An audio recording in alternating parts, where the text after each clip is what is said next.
Hello and welcome back to episode 2 of Between the Noise, a reflective space for parents as they navigate work, life, and everything in between. I'm Chris. I'm still your host, unfortunately. And in this episode, I want to look at burnout, but not burnout exclusively, more an element of misalignment. And burnout in itself doesn't always have to be about too much work, too many things going on at once. From a coaching perspective, I want to look at, is it misalignment with the things that matter most to you? And is it causing you that emotional and mental stress that feels a lot like burnout? And I've been here. I experienced a full mental breakdown, or as my wife would call it, Menti B, in October of 2024. And it ended up with me being taken out of work because everything became too much. There were too many different things going on.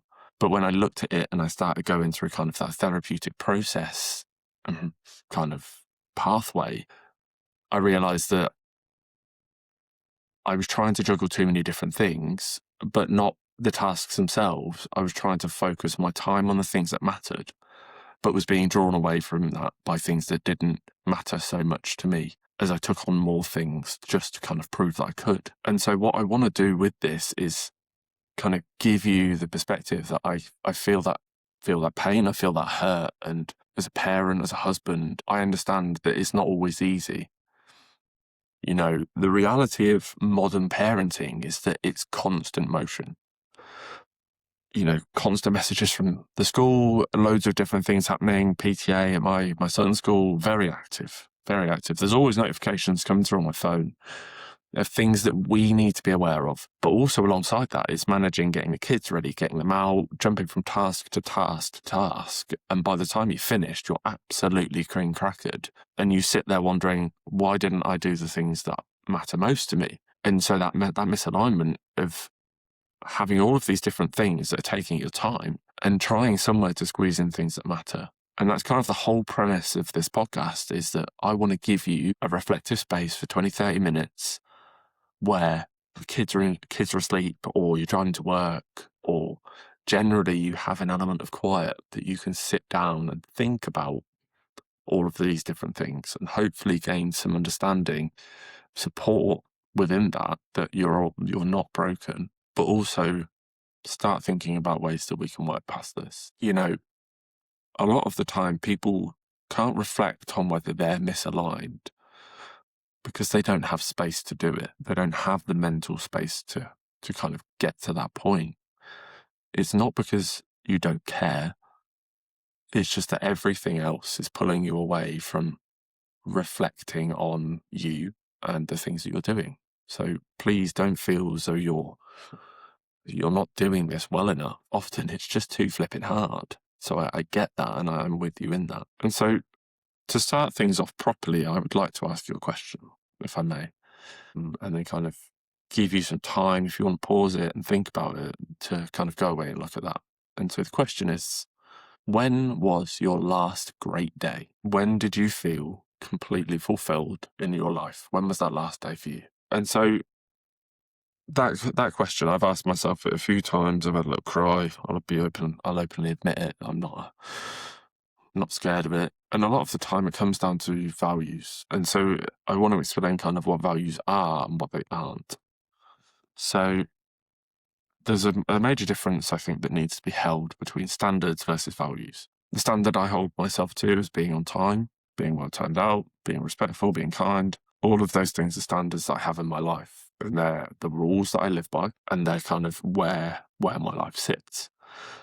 And so to distinguish that from the values that I have, I value family. I value being the best dad I can be and the best husband that I can be for my family. I value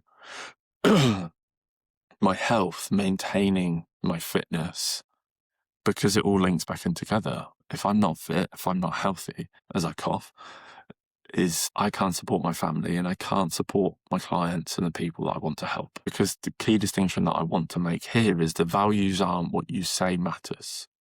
They're what you consistently act on. So if you say that you value your health, but you're banging back at McDonald's every day, I would argue that maybe health isn't that much of a value to you. That might hurt, it might. And you might say, nah, sod this guy. But realistically, if you value your health, you spend the time making things that are healthy.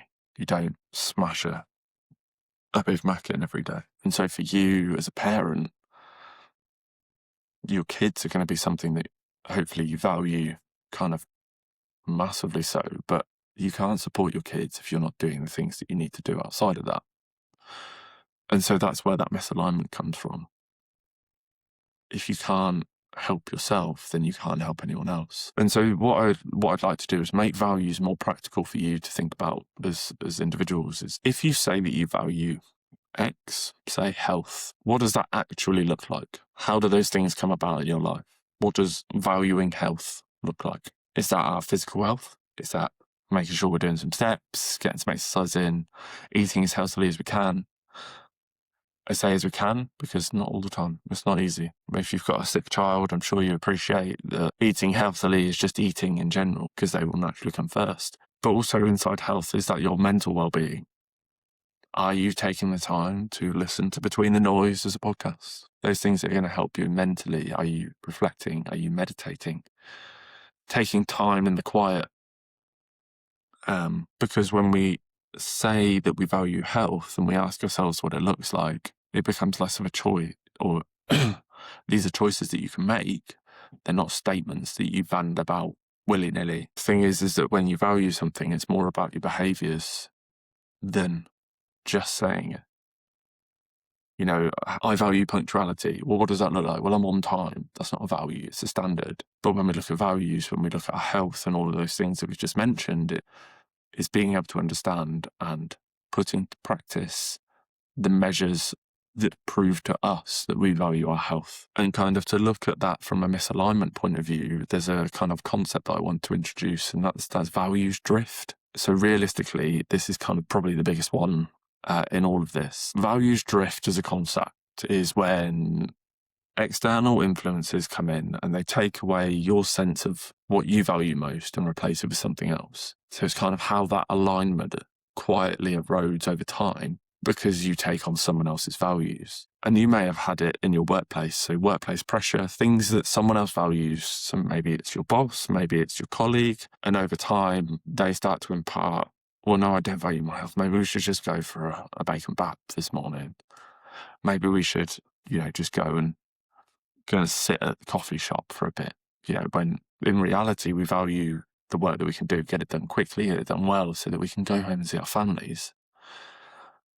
Sitting in a coffee shop isn't exactly what you want, but there's that pressure that someone might put on you. Or from an authority perspective, again, keeping it within that work environment, if your boss says, I work 60 hours a week, I'm in at 6 o'clock in the morning and I leave at 6 o'clock at night, 7 o'clock at night, then there's kind of that underlying pressure from them that maybe you should be doing that as well.